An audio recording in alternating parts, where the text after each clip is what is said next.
देखिए, इसके पहले कि हम लोग लेक्चर की शुरुआत करें, एक छोटी सी इन्फॉर्मेशन है, 2 मिनट आप लोगों का लगना है, थोड़ा सा जान लीजिए। देखिए, यूपी पीसीएस प्रीलिम्स के टेस्ट सीरीज का डिस्कशन हमारा चल रहा है, जहां पर हम 50 से ज़्यादा टेस्ट सीरीज को आप लोगों को प्रोवाइड करेंगे पीडीएफ फॉर्म में विद आंसर की। इसके अलावा यहाँ पर हम आपको मंथली करंट अफेयर्स क्विज प्रदान करेंगे, जो कि जनवरी 2021 से लेकर के सितंबर 2021 तक का होगा। और साथ ही साथ मंथली एडिटोरियल्स का संग्रह भी आपको प्रदान किया जाएगा, जो कि जनवरी 2021 से लेकर के सितंबर 2021 के मध्य तक का होगा। और साथ ही साथ सभी विषयों के लगभग 100 पेज के आपको नोट्स प्रोवाइड करवाए जाएंगे, जो कि करंट से रिलेटेड होगा। और लगभग 10 से 11 पेज के नोट्स आपको डेली, मतलब छोटे छोटे टुकड़ों में करके आपको वह नोट्स प्रोवाइड करवाए जा रहे हैं। ठीक है, इन सब के लिए जो फीस है वह मात्र 300 रुपये है। और इसके लिए आपको हमारे व्हाट्सएप नंबर 9044883929 पर हाय या हेलो लिख करके मैसेज करना होगा। तो फिलहाल चलिए चलते हैं सीधा लेक्चर की तरफ। नमस्कार दोस्तों, स्वागत है आप सभी का हमारे चैनल कैवल एकेडमी पर। देखिए, हमारा ये यूपी पीसीएस के प्रीलिम्स के टेस्ट नंबर 10 का डिस्कशन चल रहा है, जिसके अब तक हमने 75 प्रश्न कंप्लीट कर लिए हैं। इस लेक्चर की शुरुआत करेंगे हम लोग क्वेश्चन नंबर 76 से, जो कि कथन और कारण के रूप में दिया हुआ है। तो चलिए बिना किसी देरी के शुरू कर लेते हैं। बात करते हैं कथन ए की, कि वायु सदैव उच्च दाब क्षेत्रों से निम्न दाब क्षेत्र की ओर चलती है। और कारण आ रहा है कि पवन की दिशा को कोरियालिस बल प्रभावित करता है। नीचे दिए कोड से आपको सही उत्तर चुनना है। ऑप्शन है ए और आर दोनों सही हैं तथा आर ए की सही व्याख्या करता है।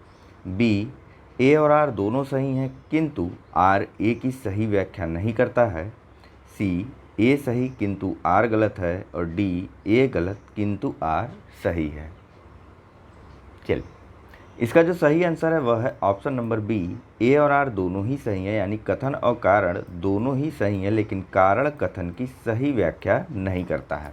एक सिंपल सा कॉन्सेप्ट है, सिंपल सी चीज़ है। आप ध्यान रखिएगा कि हवा जो है वह हमेशा हाई प्रेशर से लो प्रेशर की तरफ बढ़ती है।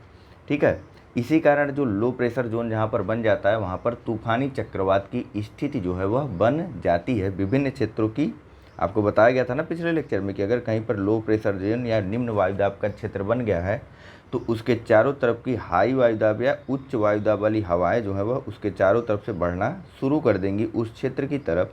और परिणाम क्या होगा कि इस क्षेत्र में चक्रवात उत्पन्न होने की संभावना वह बढ़ जाती है, या फिर होता ही होता है चक्रवात उत्पन्न। वहीं पवनों की दिशा को कोरियालिस बल प्रभावित करता है। देखिए, होता क्या है कि पृथ्वी जो है वह अपने घूर्णन के परिणाम स्वरूप करती क्या है, तो पवनों को उनकी मूल दिशा से विक्षेपित या फिर डिफ्लेक्ट कर देती है। मान लीजिए कि हवा ऐसे चल रही है, पृथ्वी का घूर्णन इस प्रकार से चल रहा है, तो यह हवा को भी कुछ इस प्रकार से मोड़ देती है। ठीक है, और इसी को कोरियालिस बल कहते हैं या फिर कोरियालिस इफेक्ट कहते हैं। ठीक है, देखिए सुनिएगा बहुत ध्यान से। इस बल के अंतर्गत जो है उत्तरी गोलार्ध की पवनें जो है वह अपने दाहिने ओर मुड़ जाती हैं, जबकि दक्षिणी गोलार्ध में पवनें जो है वह अपने बाईं ओर मुड़ जाती हैं। ठीक, ध्यान रखिएगा, दक्षिणी गोलार्ध की पवन अपने दाएं ओर मुड़ जाती है, उत्तरी गोलार्ध की पवन अपने दाएं ओर मुड़ जाती है, और दक्षिणी गोलार्ध की पवन जो है वह अपने इधर बाईं ओर मुड़ जाती है। किस बल के प्रभावाधीन, तो कोरियालिस बल के प्रभाव के अधीन या कोरियालिस बल के इफेक्ट से। ठीक है, अगला प्रश्न है कि मानसून है ए मौसमी हवाएं, बी स्थायी हवाएं, सी अस्थायी हवाएं, या फिर डी पछुआ हवाएं। चलिए, ये आसान है। मानसून जो है वह एक प्रकार की मौसमी हवाएं हैं, जो जब आती हैं तो झूम के बरसात होती है। नेक्स्ट, कोहरे की स्थिति बताती है ए निम्न औसत तापमान, बी तापमान का सामान्य ह्रास, सी तापमान की विलोमता, या डी उच्च औसत तापमान। चलिए, कोहरे की स्थिति में जब भूमि के पास का जो तापमान होता है वह ठंडा होता है, और जैसे जैसे ऊपर जाते हैं वह धीरे धीरे जो है वह मौसम जो है वह पृथ्वी वातावरण जो है वह गर्म होता जाता है, यानी कि टेम्परेचर इन्वर्जन या फिर तापमान विलोमता की स्थिति बन जाती है जब कोहरा होता है उस समय। ठीक है, कोहरा देखिए वायुमंडल की निचली परतों में एकत्रित होने वाले धूल कण, धुएं के रज और संघनित सूक्ष्म जल पिंडों को कहा जाता है, यानी कि भूमि के पास छोटे छोटे बादल बन जाते हैं जिनमें जल जो है वह संचित रहता है। ठीक, कोहरे में दृश्यता देखिए 1 किलोमीटर से कम की होती है, ध्यान रखिएगा आप लोग। ठीक है, चलिए अगला प्रश्न अब देख लेते हैं। यहाँ पूछा जा रहा है कि इनमें से कौन सा ठंडा रेगिस्तान नहीं है? ए दस्त-ए-लुट, बी गोबी, सी लद्दाख या फिर डी काराकुम। चलिए इसका जो सही आंसर है वह है ऑप्शन नंबर ए। ईरान का यह दस्त-ए-लुट जो रेगिस्तान है यह उष्णकटिबंधीय मरुस्थल है, न कि ठंडा रेगिस्तान या मरुस्थल। जबकि गोबी मरुस्थल जो कि मंगोलिया में है, यह एक गर्म मरुस्थल, यह एक ठंडा मरुस्थल है। लद्दाख जो कि भारत में है, यह भी एक ठंडा मरुस्थल है। वहीं काराकुम जो कि मध्य एशिया में है, यह भी एक ठंडा मरुस्थल है। अगला प्रश्न है कि सुपर कोल्ड जल वह जल है ए जिसका निर्माण ड्राई आइस से किया जाता है, बी जो एक विशेष प्रकार का हिम है, सी 0 डिग्री तापमान के नीचे भी तरल बना रहता है, या डी अंशतः तरल तथा अंशतः ठोस। चलिए इसका जो सही आंसर है वह है option number C. Super cold जल या सुपर कोल्ड वाटर उस वाटर या उस जल को बोला जाता है जो 0 डिग्री तापमान के नीचे भी तरल बना रहता है, मतलब वह बर्फ नहीं बनता है। ठीक है, अगला प्रश्न है ग्रेट बैरियर रीफ स्थित है ए जापान सागर में, बी उत्तरी सागर में, सी ऑस्ट्रेलिया के पश्चिमी तट पर, या डी ऑस्ट्रेलिया के पूर्वी तट पर। चलिए इसका जो सही आंसर है वह है option number D great barrier reef. देखिए यह ऑस्ट्रेलिया के पूर्वी तट पर है और यहाँ पर विभिन्न प्रकार के प्रवाल जो है वह पाए जाते हैं। ठीक है, या प्रवाल भित्तियाँ पाई जाती हैं। अगला प्रश्न है कि प्रवाल विरंजन परिणाम है ए ठंडी समुद्री धाराओं का, बी समुद्री जल प्रदूषण का, सी भूमंडलीय ऊष्मन का, या फिर डी समुद्री लवणता वृद्धि का। चलिए इसका जो सही आंसर है वह है ऑप्शन नंबर सी। प्रवाल विरंजन जो है वह परिणाम है भूमंडलीय ऊष्मन या फिर ग्लोबल वार्मिंग का। ठीक है, इसमें कुछ ऐसा बताने जैसा है नहीं। प्रवाल विरंजन के परिणाम स्वरूप जो प्रवाल भित्तियाँ हैं उनके ऊपर से डीकलराइजेशन हो जा रहा है, मतलब उनका कलर ख़त्म होता जा रहा है धीरे धीरे, और साथ ही साथ वह नष्ट होती जा रही हैं। अगला प्रश्न है कि प्रवाल भित्तियाँ डैश की बनी होती हैं? ए डाइटम पंख, बी रेडियोलेरिन पंख, या फिर सी कोरल पॉलिश, अथवा डी कैल्शियम युक्त पंख।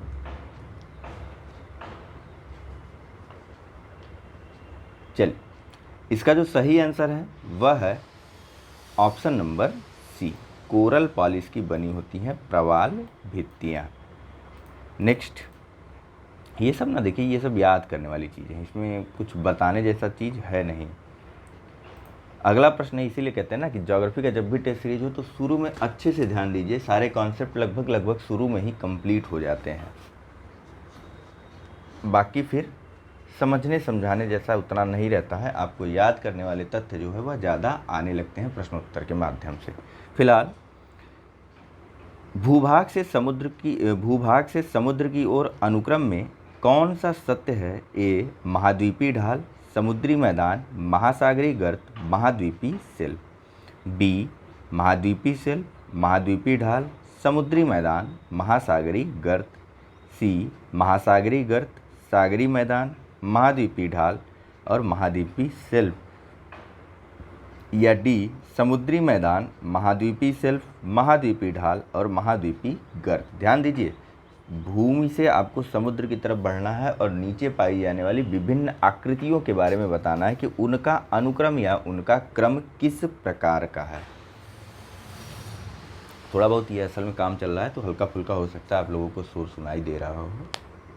चलिए देखिए, इसका जो सही आंसर है वह है ऑप्शन नंबर बी जब भी आप भूमि से समुद्र की तरफ बढ़ेंगे तो सबसे पहले मिलेगी आपको महाद्वीपीय शेल्फ। होता क्या है महाद्वीपीय शेल्फ, बताइए। इसको महाद्वीपीय मग्न तट या कॉन्टिनेंटल शेल्फ बोलते हैं। इन्होंने हिंदी और इंग्लिश दोनों को जोड़ करके आपको कंफ्यूज करने का प्रयास किया है, ठीक है। तो देखिए, महाद्वीप भूभाग से आप जैसे ही समुद्र की तरफ बढ़ेंगे तो सबसे पहला जो खंड प्राप्त होगा उसको बोलते हैं कॉन्टिनेंटल शेल्फ या फिर महाद्वीपीय मग्न तट। यह भूमि का ही या फिर वह यूँ कह लीजिए तो महाद्वीपों के ही वे भाग हैं जो समुद्र में डूबे हुए होते हैं, ठीक है। इनकी अधिकतम गहराई जो है वह 200 मीटर के आसपास होती है और सामान्यतः इनकी जो ढलान होती है वह ज़्यादा नहीं होती, मात्र 1 डिग्री के आसपास इनकी ढलान होती है, ठीक है। चलिए अगला प्रश्न देखें। अरे अगली कड़ी देखते हैं, क्या, महाद्वीपीय ढाल को। तो महाद्वीपीय ढाल क्या होता है, देखिए महाद्वीपीय मग्न तट के आगे, जैसे मान लीजिए कि ये पूरा पूरा आप इसे समझ लीजिए ऐसे, ठीक है। ये मान लीजिए एक छोटा सा हम लोग समुद्र के अंदर चलने का प्रयास करते हैं, ठीक। ये भूमि से हम लोग आए,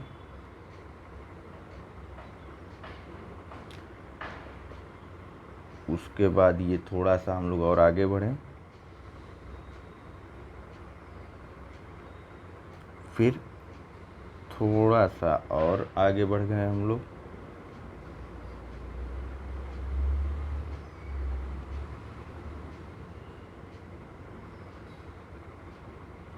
फिर थोड़ा सा अब ऊपर की तरफ समुद्र को ख़त्म कर देते हैं, ठीक है। ये नीचे की आकृति थोड़ा सा अजीब सी बनी है, मैं भी समझ रहा हूँ, लेकिन इस पर ध्यान दीजिए। तो हम लोग आए भूभाग से इधर की तरफ समुद्र की तरफ बढ़ना शुरू किए, तो ये सबसे पहला, इसको थोड़ा समुद्र का रूप दे दिया जाए, ये पानी ले लेते हैं, ठीक है। ये पूरा मान लीजिए ये पूरा समुद्र का क्षेत्र है, ठीक। तो हम लोग भूमि से चले समुद्र की तरफ घूमने टहलने, चलो घूम करके आते हैं। तो सबसे पहला जो भाग पड़ा, पैदल निकले थे हम लोग घूमने, तो सबसे पहला जो भाग पड़ा इसको कहा गया महाद्वीपीय शेल्फ। और यह मुख्यतया महाद्वीप के ही भाग होते हैं जो कि महाद्वीपों में ही, जो कि समुद्र में डूब गए रहते हैं, जिनके ऊपर समुद्र का पानी आ जाता है। इसको महाद्वीपीय मग्न तट या फिर महाद्वीपीय ढाल कहा जाता है। इनकी अधिकतम जो गहराई है यह 200 मीटर के आसपास तक की होती है और इनका जो ढलान है वह 1 डिग्री के आसपास होता है, ठीक है। देखिए, कम ढाल वाले मग्न तट की चौड़ाई जो है वह अधिक होती है तथा अधिक ढाल वाले मग्न तट की चौड़ाई जो है वह कम होगी, ठीक। देखिए, इस भाग में सूर्य, यानी इस भाग की बात कर रहे हैं अभी हम लोग, ठीक। अभी हम लोग मग्न तट में ही हैं, तो मग्न तट में सूर्य की किरणें प्रवेश कर जाती हैं, जिस कारण वनस्पति तथा जीव जंतुओं की भी यहाँ पर वृद्धि देखी जाती है।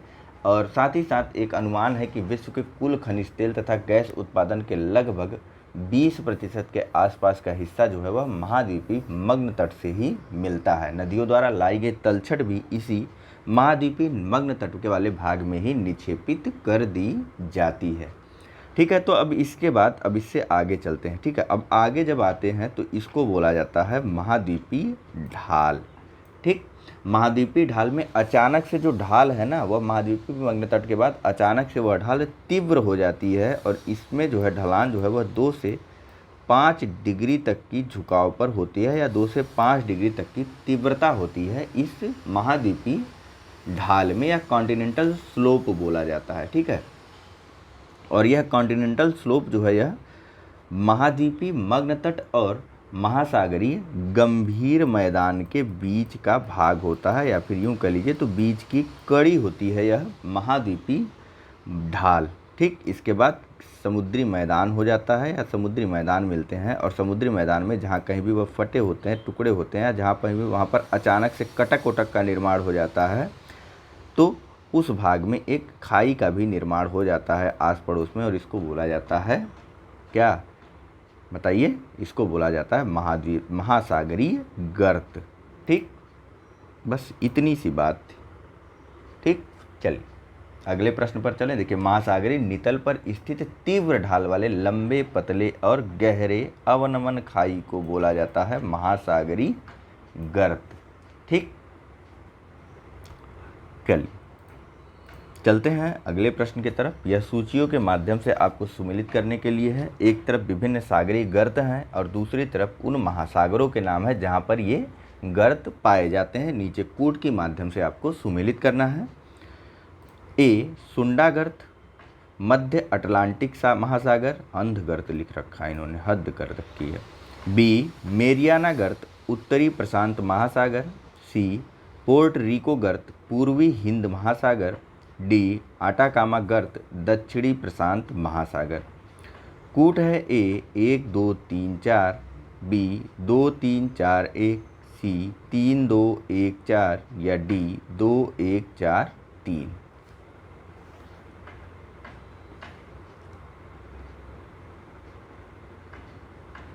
चलिए, इसका जो सही आंसर है वह है ऑप्शन नंबर सी 3 2 1 4। ठीक, ऐसे देखिए, जो सुंडा गर्त है वह किस में है, तो वह है पूर्वी हिंद महासागर में। उसके बाद मेरियाना गर्त जो है यह उत्तरी प्रशांत महासागर में है। उसके बाद पोर्टे रिको गर्त जो है यह है मध्य अटलांटिक महासागर में। और सबसे अंत में जो अटाकामा गर्त या खाई है वह है दक्षिणी प्रशांत महासागर में। ठीक है, फिर से एक बार सारी चीज़ें मैं बता दे रहा हूँ। जो सुंडा गर्त है वह पूर्वी हिंद महासागर में है। मेरियाना गर्त उत्तरी प्रशांत महासागर में। पोर्टेरिको गर्त जो है यह मध्य अटलांटिक महासागर में। और सबसे अंत में अटाकामा गर्त जो है वह दक्षिणी प्रशांत महासागर में स्थित है। नेक्स्ट, सारगैसो सागर प्रसिद्ध है। ए अत्यधिक निम्न तापमान हेतु, बी अत्यधिक गहराई हेतु, सी समुद्री शैवाल से भरा स्थिर जल हेतु या डी उष्ण महासागरीय धाराओं हेतु। चलिए, ये देखिए, इसका जो सही आंसर है वह है ऑप्शन नंबर सी। वास्तव में सारगैसो जो है वह समुद्री घास को पुर्तगाली भाषा में बोला जाता है। ठीक है, और उत्तरी अटलांटिक महासागर में कुछ जगहों पर होता क्या है कि वहाँ पर जो है यह घास जो है वह जम जाती है। तो जम जाती है तो इस घास की अधिकता वहाँ पर ज़्यादा दिखने लगती है। इस कारण उस क्षेत्र को सारगैसो सागर बोल दिया जाता है। यह देखिए, यहाँ पर विभिन्न प्रकार के जो हैं वह मछलियाँ पाई जाती हैं, या यूँ कह लीजिए तो मत्स्य उत्पादन का यह प्रमुख क्षेत्र है सारगैसो सागर। ठीक है, क्योंकि मछलियों को खाने के लिए वहाँ पर विभिन्न प्रकार की चीज़ें मिल जाती हैं, तो मछलियाँ वहाँ पर ज़्यादा इकट्ठी हो जाती हैं। फिर लोग वहाँ जाते हैं, उनको जो है पकड़ करके ले आते हैं। अगला प्रश्न है कि विश्व का सर्वाधिक शुद्ध जल भंडार स्थित है। ए ग्रीनलैंड में, बी अंटार्कटिका में, सी हिमालय में या फिर डी आल्प्स में। चलिए, इसका जो सही आंसर है वह है ऑप्शन नंबर बी। विश्व का सर्वाधिक शुद्ध जल भंडार जो है वह अंटार्कटिका में स्थित है। ठीक है, यहाँ पर जो हिम चादर की मोटाई है ना वह औसतन 1 मील तक की है। फिलहाल अगले प्रश्न पर चलते हैं। यहाँ पूछा जा रहा है कि डेटम रेखा क्या है या डेटम लाइन क्या है। ए समोच्च रेखा, बी तट रेखा, सी औसत समुद्र तल या डी 2 देशों की सीमा रेखा। चलिए, इसका जो सही आंसर है वह है option number C. Datum line या डेटम रेखा जो है वह औसत समुद्र तल को बोला जाता है। यह एक प्रकार की काल्पनिक रेखा है जिससे या जिसके सापेक्ष किसी स्थान की ऊंचाई अथवा उसकी गहराई मापी जाती है, या यूँ कह लीजिए तो इसी के सापेक्ष जो है किसी स्थान की ऊंचाई और गहराई मापी जाती है। यानी कि समुद्र तल के सापेक्ष कहीं जाते हैं तो देखिए वहाँ पर लिखा रहता है ना, समुद्र तल से इतनी ऊंचाई पर या समुद्र तल से इतनी ऊंचाई पर, इसी को बोला जाता है डेटम रेखा। अगला प्रश्न है चलिए, यहाँ पूछा जा रहा है कि कील नहर जोड़ती है। ए उत्तरी सागर आयरिश सागर, बी उत्तरी सागर बाल्टिक सागर, सी उत्तरी सागर अटलांटिक सागर या फिर डी उत्तरी सागर नॉर्वे सागर। चलिए, इसका जो सही आंसर है वह है ऑप्शन नंबर बी। कील नहर जो है वह उत्तरी सागर को बाल्टिक सागर से जोड़ती है। यह कील नहर जो है वह जर्मनी की एक नहर है। ठीक है, नेक्स्ट, किस झील की लवणता सर्वाधिक है। ए वान झील, बी विक्टोरिया झील, सी बालखस झील या फिर डी टीटिकाका झील। चलिए, इसका जो सही आंसर है वह है ऑप्शन नंबर ए, टर्की की वान झील की लवणता जो है वह सर्वाधिक है। इसके बाद जो है दूसरे नंबर पर लवड़ी झील जो है वह है मृत सागर। इसके बाद स्थान आता है यूएसए की ग्रेट साल्ट लेक का। ध्यान रखिएगा आप लोग, ठीक है। विश्व की 3 सर्वाधिक लवड़ी झीलों के बारे में आपको बताया गया है, जिसमें पहले स्थान पर है टर्की की वान झील, दूसरे स्थान पर है मृत सागर और तीसरे स्थान पर है साल्ट लेक। नेक्स्ट, निम्नलिखित में से कौन सी एक गर्म जलधारा का हिंद महासागर से संबंध है? ए फ्लोरिडा धारा, बी कनारी धारा, सी अगुलहास धारा या डी क्यूराइल धारा। चलिए, इसका जो सही आंसर है वह है ऑप्शन नंबर सी, अगुलहास धारा जो है एक गर्म जलधारा है जो कि हिंद महासागर में बहती है। ठीक है, कहाँ पर हिंद महासागर में, ज़रा आप लोग कमेंट करके बताइए। तो बाकियों के बारे में भी अगर थोड़ा थोड़ा हम लोग देख लें तो ज़्यादा बेहतर होगा। देखिए, फ्लोरिडा की धारा, देखिए यह एक गर्म जलधारा है। फ्लोरिडा की धारा भी यह अटलांटिक महासागर में बहती है। तो वहीं कनारी की धारा यह एक ठंडी जलधारा है जो कि अटलांटिक महासागर में बहती है। तो क्यूराइल की धारा जो है वह भी एक ठंडी जलधारा है और यह प्रशांत महासागर में बहती है। ठीक है, चलिए बात करते हैं अगले प्रश्न के बारे में। यहाँ पूछा जा रहा है कि ग्लोब पर महासागरों में लवणता का सर्वाधिक क्षेत्र स्थित है। ज़रा ध्यान दीजिएगा, आपको पता चल जाएगा। ठीक है, क्योंकि पिछले लेक्चर में पूरा का पूरा सेलेनिटी को लेकर के शायद पहला ही क्वेश्चन था इस टेस्ट सीरीज का, जहाँ पर मैंने पूरा का पूरा कॉन्सेप्ट आपको बताया था। तो बताइए कि ग्लोब पर महासागरों में लवणता का सर्वाधिक क्षेत्र कहाँ पर स्थित है? ए विषुवतरेखीय, बी ध्रुवी, सी उपोष्ण या फिर डी उपध्रुवी।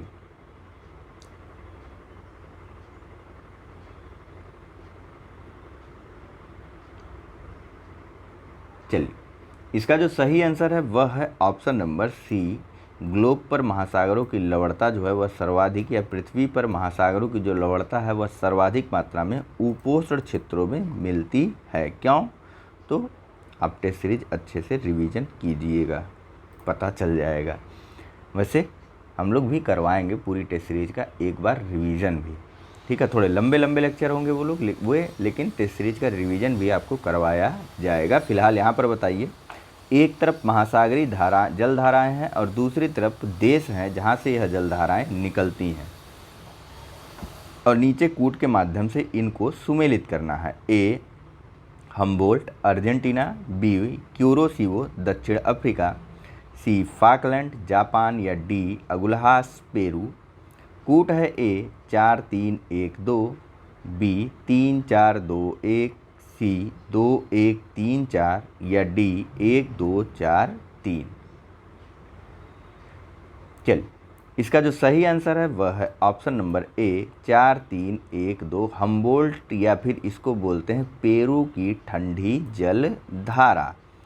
उसके बाद स्थान आता है, देखिए क्यूरोसिवो का। तो क्यूरोसिवो के बारे में अभी ऊपर ही बात हुई ना मेरे ख्याल से, नहीं क्यूराइल के बारे में बात हुई थी। ठीक है, क्यूरोसिवो देखिए यह एक गर्म जलधारा है जो कि जापान में बहती है या जापान के किनारों से होकर के बहती है।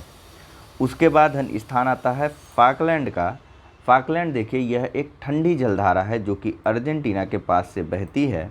और सबसे अंत में स्थान आता है अगुलहास का। तो अगुलहास देखिए यह दक्षिण अफ्रीका के तट से बहता है हिंद महासागर के पास। यह एक गर्म जलधारा है और यह देखिए मेडागास्कर के बीच से बीचों बीच से निकलती है। ठीक है, अगुलहास की यह जो गर्म जलधारा है।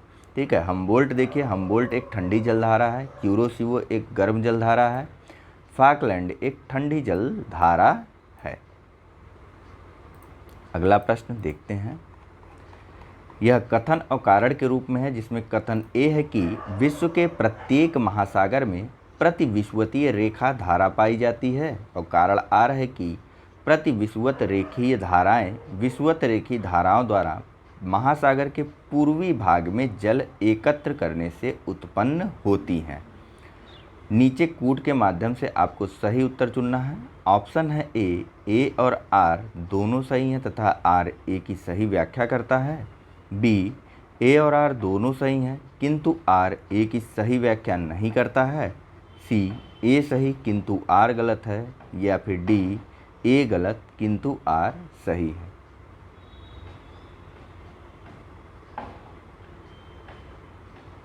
चलिए, इसका जो सही आंसर है वह है ऑप्शन नंबर, बताइए कौन सा, सी ए सही लेकिन आर गलत है। विश्व के लगभग प्रत्येक महासागर में प्रति विषुवतीय रेखीय धाराएं पाई जाती हैं। होता क्या है कि विषुवत रेखीय धाराएं इस प्रकार से चलती हैं, जबकि जो प्रति विषुवतीय रेखीय धाराएं होती हैं वह जो है इस प्रकार से चलती हैं। ठीक है, इनका संचरण इस प्रकार से होता है। ठीक, विषुवत रेखा ये मान लीजिए विषुवत रेखा है, तो प्रति विषुवत रेखाएं इस प्रकार से गईं, अरे विषुवत रेखीय धाराएं इस प्रकार से गईं और प्रति विषुवत रेखीय धाराएं इस प्रकार से सीधे सीधे चलती हैं।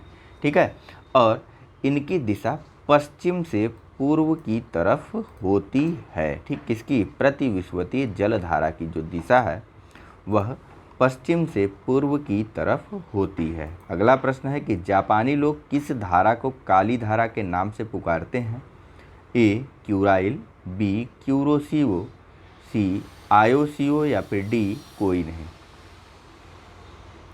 चलिए, इसका जो सही आंसर है वह है ऑप्शन नंबर बी, जापानी लोग क्यूरोसिवो जलधारा को जो है या क्यूरोसिवो गर्म जलधारा को जो है बुलाते हैं काली गर्म जलधारा के नाम से। नेक्स्ट, कथन और कारण के रूप में यह प्रश्न है। कथन ए है कि ब्रिटिश द्वीप समूह के बंदरगाह जाड़ों में जमते नहीं हैं। अब कारण आर है कि ब्रिटिश द्वीप समूह उत्तरी अटलांटिक ड्रिफ्ट प्रभाव के क्षेत्र में आते हैं। नीचे कूट के माध्यम से आपको सही उत्तर चुनना है। ऑप्शन है ए और आर दोनों सही हैं तथा आर ए की सही व्याख्या करता है, बी ए और आर दोनों सही हैं किंतु आर ए की सही व्याख्या नहीं करता है, सी ए सही किंतु आर गलत है, और डी ए गलत किंतु आर सही है। चलिए, अभी इस प्रश्न में बस इतना जानिए कि ए और आर दोनों सही हैं और आर ए की सही व्याख्या करता है। जो ब्रिटिश द्वीप समूह के बंदरगाह हैं वह जाड़ों के समय में भी नहीं जमते हैं, जिसका कारण है कि यह द्वीप समूह जो है वह उत्तरी अटलांटिक ड्रिफ्ट प्रभाव के क्षेत्र में आते हैं। अब इसमें उत्तरी अटलांटिक ड्रिफ्ट प्रभाव का जो कॉन्सेप्ट है ना वो बहुत ज़्यादा बड़ा हो जाएगा अगर आपको यहीं पर समझाने लगूंगा। नेक्स्ट अगली टेस्ट सीरीज में या इसके बाद की जो ज्योग्राफी की हमारी टेस्ट सीरीज है उसमें ज़्यादा अच्छे से इन सब चीज़ों के बारे में प्रश्नों के माध्यम से बात की गई है, तो वहाँ पर इसको हम लोग देखेंगे। ठीक है, नेक्स्ट, हम्बोल्ट धारा प्रवाहित होती है ए दक्षिण अमेरिका के पश्चिमी तट के सहारे, बी दक्षिणी अमेरिका के पूर्वी तट के सहारे, सी ऑस्ट्रेलिया के पश्चिमी तट के सहारे, या फिर डी उत्तरी अमेरिका के पश्चिमी तट के सहारे। या फिर ऐसा करूँगा ना कि उत्तरी अटलांटिक ड्रिफ्ट के बारे में कमेंट में थोड़ा सा डाल दूंगा मैं, ठीक है, ताकि आप लोग समझ सकें उसको। हाँ, थोड़ा इंतज़ार कीजिएगा कि टेस्ट सीरीज अपलोड होते ही आपको कमेंट में दे दिया जाए, थोड़ा सा वेट करिएगा, आपको डाल दिया जाएगा। ठीक है, 10 मिनट 5 मिनट 15 मिनट इंतज़ार करिएगा। चलिए, इसका जो सही आंसर है वह है ऑप्शन नंबर ए, हम्बोल्ट जलधारा। देखिए, यह एक ठंडी जलधारा है, इसको पेरू जलधारा के नाम से भी जाना जाता है। यह जो है दक्षिण अमेरिका के पश्चिमी तट के किनारे दक्षिण से उत्तर की ओर प्रवाहित होती है। ठीक, चलिए अगला प्रश्न देख लेते हैं। पूछा जा रहा है कि लघु ज्वार भाटा उत्पन्न होता है ए अर्धचंद्र के समय, बी दिन के समय, सी 1 महीने में 1 बार, या डी 1 सप्ताह में 2 बार। चलिए, इसका जो सही आंसर है वह है ऑप्शन नंबर ए, लघु ज्वार भाटा जो है वह अर्धचंद्र के समय, क्या कहते हैं, अर्धचंद्र के समय जो है वह उत्पन्न होता है। ठीक है, देखिए होता क्या है, लघु ज्वार भाटा तब या निम्न ज्वार भाटा तब उत्पन्न होता है जब चंद्रमा जो है वह पृथ्वी और सूर्य के समकोणीय स्थिति में होता है। ठीक है, मान लीजिए यह मून हो गया, यह हो गया हमारा अर्थ, और ये हो गया हमारा सन, सूरज। ठीक है, तो इसी स्थिति में उत्पन्न होता है निम्न या फिर लघु ज्वार भाटा। ठीक है, यह नीचे भी होता है और ऊपर भी चंद्रमा घूमता रहता है ना, तो एक बार इस दिशा में आएगा, एक बार इस दिशा में आएगा। तो इन स्थितियों में निम्न ज्वार भाटा की स्थिति होती है। ठीक है, प्रत्येक महीने के शुक्ल पक्ष एवं कृष्ण पक्ष की सप्तमी और अष्टमी के दिन सूर्य पृथ्वी तथा चंद्रमा जो है वह समकोणिक स्थिति में होते हैं। परिणाम स्वरूप इन दोनों का जो सूर्य और चंद्रमा का जो ज्वारीय बल होता है वह एक दूसरे के विपरीत काम करता है, इसलिए लघु ज्वार उत्पन्न होने लगता है। ठीक है, नेक्स्ट, ज्वार भाटा का कारण है ए सूर्य, बी चंद्रमा, सी अंतर्जात बल या डी सूर्य तथा चंद्रमा की गुरुत्वाकर्षण शक्ति। चलिए, इसका जो सही आंसर है वह है ऑप्शन नंबर डी। ज्वार भाटे का कारण जो है वह सूर्य चंद्रमा की गुरुत्वाकर्षण शक्ति है। देखिए, सूर्य बड़ा है तो जाहिर सी बात है कि साइंस के हिसाब से देखा जाए तो सूर्य की गुरुत्वाकर्षण शक्ति जो है वह चंद्रमा से ज़्यादा है। ठीक है, और उसके कारण ज्वार भाटा ज़्यादा उत्पन्न होना चाहिए, लेकिन ऐसा नहीं है, क्योंकि चंद्रमा पृथ्वी के ज़्यादा करीब है, इसलिए चंद्रमा के गुरुत्वाकर्षण शक्ति का प्रभाव पृथ्वी पर ज़्यादा पड़ता है। ठीक है, और ऐसा नहीं कि सिर्फ जल में इसका प्रभाव पड़ता है, जल और स्थल या यूं कह लीजिए तो संपूर्ण पृथ्वी पर इस चंद्रमा या फिर सूर्य के गुरुत्वाकर्षण का प्रभाव पड़ता है, लेकिन जल भाग में या फिर जल क्षेत्र में यह स्पष्टतया दिखाई देता है।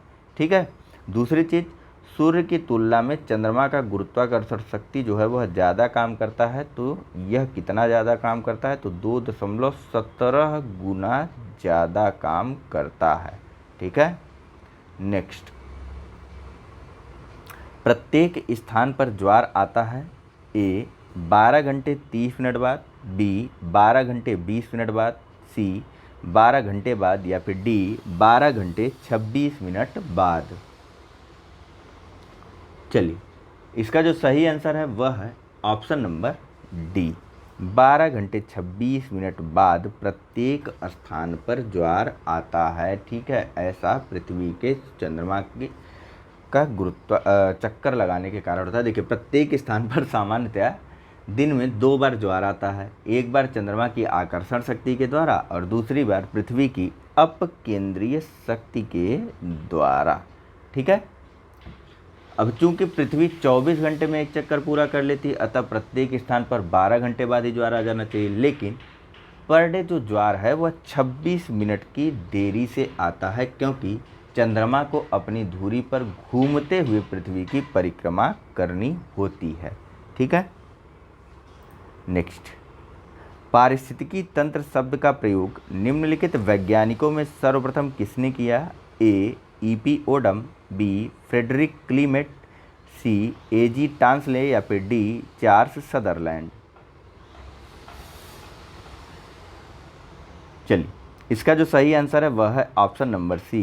पारिस्थितिकी तंत्र जो शब्द है उसका सबसे पहले प्रयोग किया गया था A.G. टांसले के द्वारा।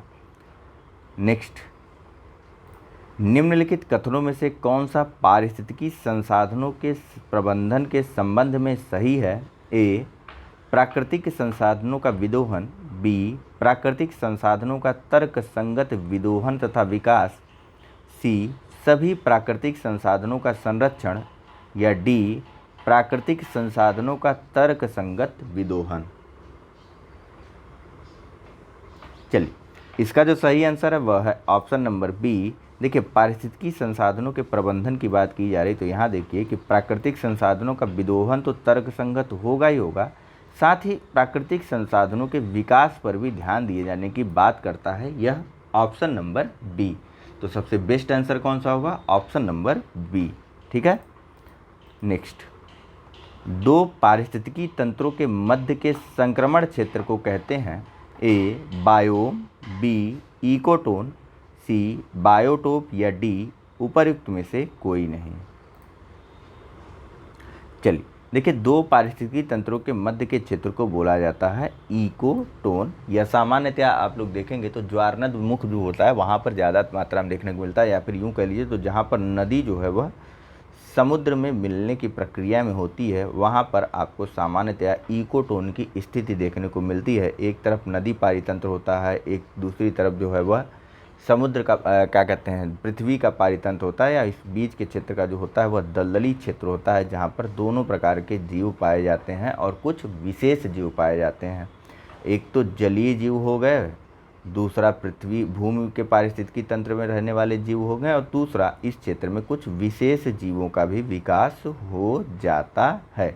तो सामान्यतया यहाँ पर जो है वह जैव विविधता जो है वह अधिक देखने को मिलती है, और यह मिश्रित रूप में मिलती है। दोनों पारितंत्रों की जैव विविधता की विशेषताएं जो है वह इकोटोन के क्षेत्र में पाई जाती हैं, और कुछ विशेष क्या कहते हैं, कुछ विशेष जो है वह भी जैव विविधता यहाँ पर देखने को मिलती है, जो कि स्पेसिफिक इसी क्षेत्र के होते हैं। ठीक, नेक्स्ट, जैव विविधता हॉट स्पॉट संबंधित नहीं है। तो सबसे पहले हॉट स्पॉट क्या है जैव विविधता की, ये बता दीजिए। देखिए, जैव विविधता क्या है, सबसे पहले ये जानिए। ऐसे स्थान जहाँ पर समृद्ध प्रकार से जीव या वनस्पति देखने को मिलते हैं, यानी कि विभिन्न प्रकार के जीव जंतु और पेड़ पौधों की प्रजातियों में अधिकता होती है, उनको कहा जाता है जैव विविधता वाला क्षेत्र। लेकिन जहाँ पर उनके अस्तित्व पे संकट निरंतर बना रहता है, उन क्षेत्रों को हॉट स्पॉट के रूप में इंगित कर दिया जाता है, और संपूर्णतया बोले तो इसे ही बोला जाता है बायोडाइवर्सिटी हॉट स्पॉट जोन, या फिर जैव विविधता तप्त स्थल। तो बताइए कि जैव विविधता हॉट स्पॉट या तप्त स्थल संबंधित नहीं है। ए, हिमालय से, बी, पश्चिमी घाट से, सी, उत्तर पूर्व से, या फिर डी, विंध्यन क्षेत्र से।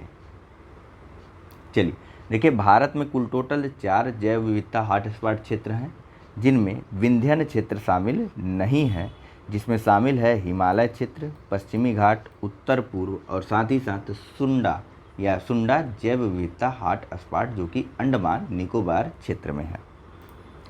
नेक्स्ट, अम्ल वर्षा किस कारण होती है? ए, वायुमंडल में कार्बन डाइऑक्साइड की अधिकता से, बी, वर्षण द्वारा SO2 और NO2 का प्रछाल प्रवाह, सी, हरित गृह गैसों की वायुमंडल में अधिकता, या डी, वायुमंडल संगठन में बदलाव। देखिए, सबसे पहले अम्ल वर्षा होती कब है? तो ऐसी वर्षा जिसका pH मान 5.6 से कम होता है उसको बोला जाता है अम्ल या फिर अम्लीय वर्षा। ठीक है, और फिलहाल इसका जो सही आंसर है वह है ऑप्शन नंबर बी, कि वायुमंडल में जब सल्फर डाइऑक्साइड तथा नाइट्रोजन ऑक्साइड की उपस्थिति ज़्यादा हो जाती है, तब उस कारण होने वाली वर्षा को, या उस स्थिति में होने वाली वर्षा को अम्ल वर्षा कहा जाता है। नेक्स्ट, यहाँ पूछा जा रहा है कि कालाहारी मरुस्थल अवस्थित है। ए, अंगोला में, बी, बोत्सवाना में, सी, जाम्बिया में, या फिर डी, जायरे में। चलिए देखिए, कालाहारी मरुस्थल जो है वह दक्षिण अफ्रीका के बोत्सवाना क्षेत्र में स्थित है। ठीक है, नेक्स्ट, कथन और कारण के रूप में यह प्रश्न है, जिसमें कथन ए है कि झील एक पारिस्थितिकी तंत्र है। कारण आर है कि यह सीमित आकार का जलाशय है। नीचे दिए कूट से आपको सही उत्तर चुनना है। ऑप्शन है ए और आर दोनों सही हैं, तथा आर ए की सही व्याख्या करता है। बी, ए और आर दोनों सही हैं किंतु आर ए की सही व्याख्या नहीं करता है। सी, ए सही किंतु आर गलत है, और डी, ए गलत किंतु आर सही है। तो बताइए इनमें से कौन सा विकल्प जो है वह सही है? चलिए, इसका जो सही आंसर है वह है ऑप्शन नंबर, बताइए कौन सा?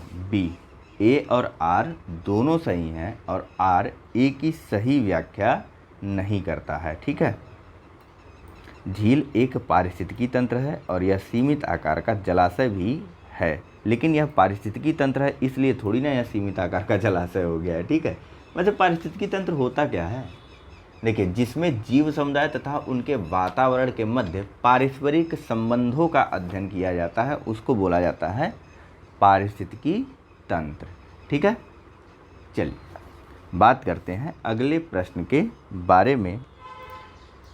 यहाँ पूछा जा रहा है कि पारिस्थितिकी आतंकवादी कहा जाता है। ए, झूमिंग कृषि को, बी, मृदा अपरदन को, सी, यूकेलिप्टस को, या फिर डी, रासायनिक उर्वरकों को।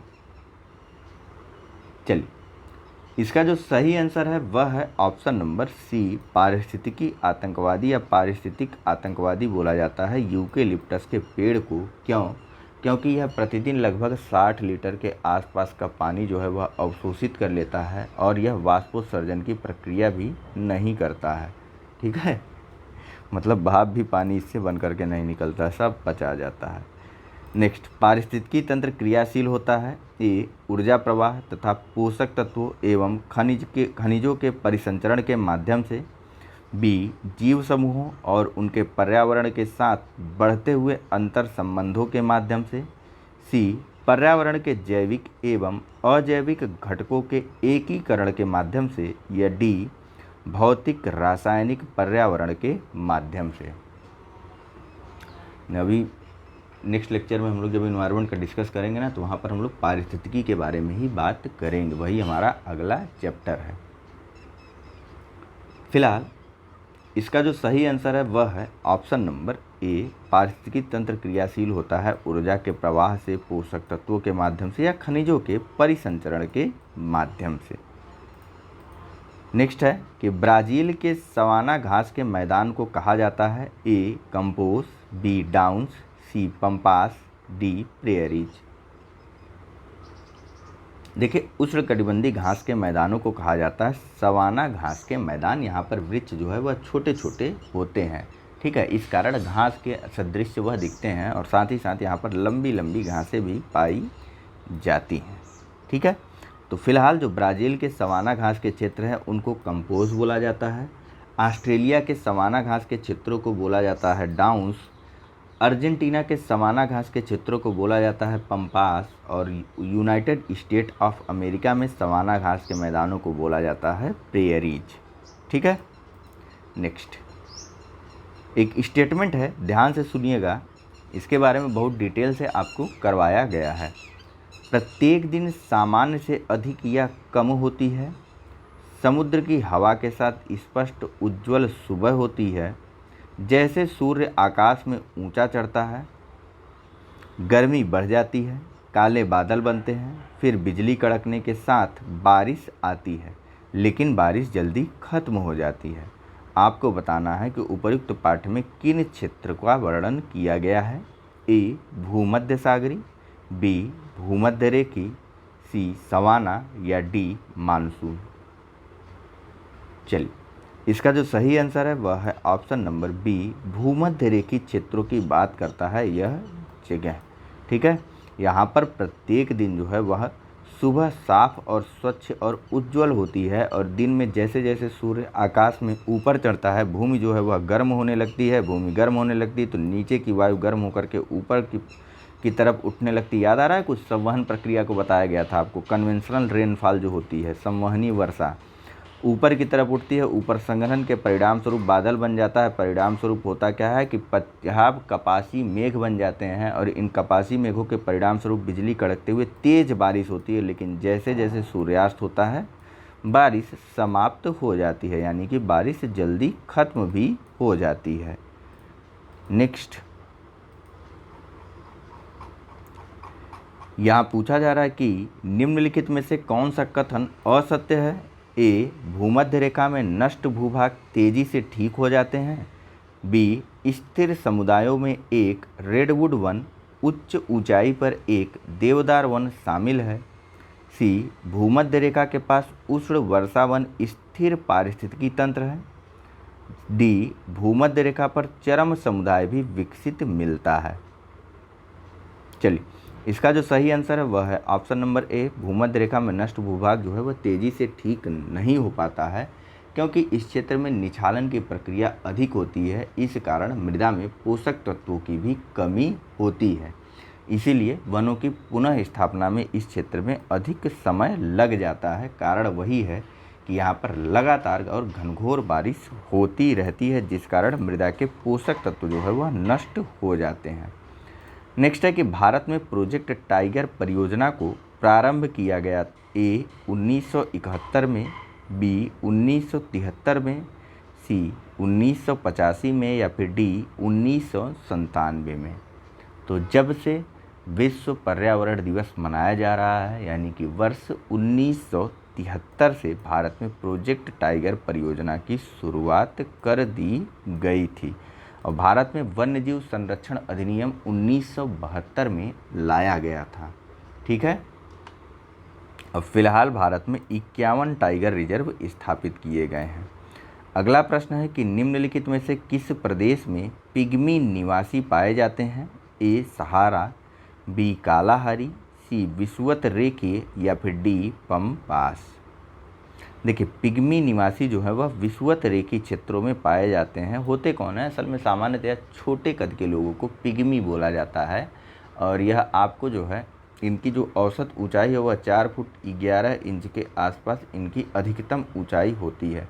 अगर इस ऊंचाई को थोड़ा सा और जोड़ दिया जाए, इसमें 5 फुट 1 इंच के आसपास, तो उसमें भारत के क्षेत्र भी शामिल हो जाएंगे। ठीक है। चलिए अगले प्रश्न पर चलें। यहाँ सूचियाँ दी हुई हैं, एक तरफ विभिन्न मरुस्थल हैं तो दूसरी तरफ देश हैं। इनको आपको नीचे दिए कूट के माध्यम से सुमेलित करना है। तो चलिए करते हैं। A Mongolia Gobi, B Bharat Atacama, C Argentina Patagonia, D Chile Thar. कूट है ए 1 2 3 4, बी 1 4 3 2, सी 4 3 2 1 या फिर डी 1 4 2 3। चलिए, इसका जो सही आंसर है वह है ऑप्शन नंबर बी 1 4 3 2। ठीक है। देखिए, मंगोलिया में जो है वह स्थित है गोबी मरुस्थल, भारत में स्थित है, फिर से वही पहले, भारत में है थार मरुस्थल, फिर है अर्जेंटीना में कौन सा बताइए? अर्जेंटीना में है पैटागोनिया मरुस्थल और सबसे अंत में चिली में है अटाकामा मरुस्थल या फिर डेजर्ट। ठीक, फिर से देख लीजिए। तो मंगोलिया में है गोबी मरुस्थल, भारत में है थार, अर्जेंटीना में है पैटागोनिया मरुस्थल और चिली में है अटाकामा मरुस्थल। नेक्स्ट, यहाँ पूछा जा रहा है कि उष्ण और उपोष्ण मरुस्थल पाए जाते हैं। ए 15 से 30 डिग्री उत्तर और दक्षिण अक्षांशों के मध्य, बी 30 डिग्री से 40 डिग्री उत्तर और दक्षिण अक्षांशों के मध्य, सी 40 डिग्री से 60 डिग्री उत्तर और दक्षिण अक्षांशों के मध्य या डी 30 डिग्री से 50 डिग्री उत्तर और दक्षिण अक्षांशों के मध्य। चलिए, इसका जो सही आंसर है वह है ऑप्शन नंबर ए उष्ण और उपोष्ण मरुस्थल जो है वह 15 से 30 डिग्री उत्तर और दक्षिण अक्षांशों के मध्य और महाद्वीपों के पश्चिमी भागों में पाए जाते हैं। नेक्स्ट, इस लेक्चर का अंतिम प्रश्न यहाँ पूछा जा रहा है कि कैलिफोर्निया घाटी की जलवायु किस प्रकार की है? ए स्टेपी तुल्य, बी भूमध्य सागरी, सी पश्चिमी यूरोप तुल्य या फिर डी चीन तुल्य। चलिए, इसका जो सही आंसर है वह है ऑप्शन नंबर बी कैलिफोर्निया घाटी की जलवायु जो है वह भूमध्य सागरी जलवायु के प्रकार की है। विशेषता क्या है भूमध्य सागरी जलवायु की? तो यहाँ पर देखिए, ग्रीष्म ऋतु जो है वह शुष्क बनी रहती है, अधिकतम तापमान जो है वह 10 डिग्री, न्यूनतम तापमान गर्मी के मौसमों में जो है वह 10 डिग्री सेंटीग्रेड के आसपास जाता है, जबकि अधिकतम जो है वह 25 डिग्री या औसतन 25 डिग्री सेंटीग्रेड के आसपास बना रहता है। ठीक है। और यहाँ के जो वृक्ष होते हैं उनमें उनके पत्ते जो है वह छोटे चौड़े और मोटे होते हैं और साथ ही साथ उन वृक्षों की ऊंचाई और सघनता दोनों ही कम होती है। ठीक है।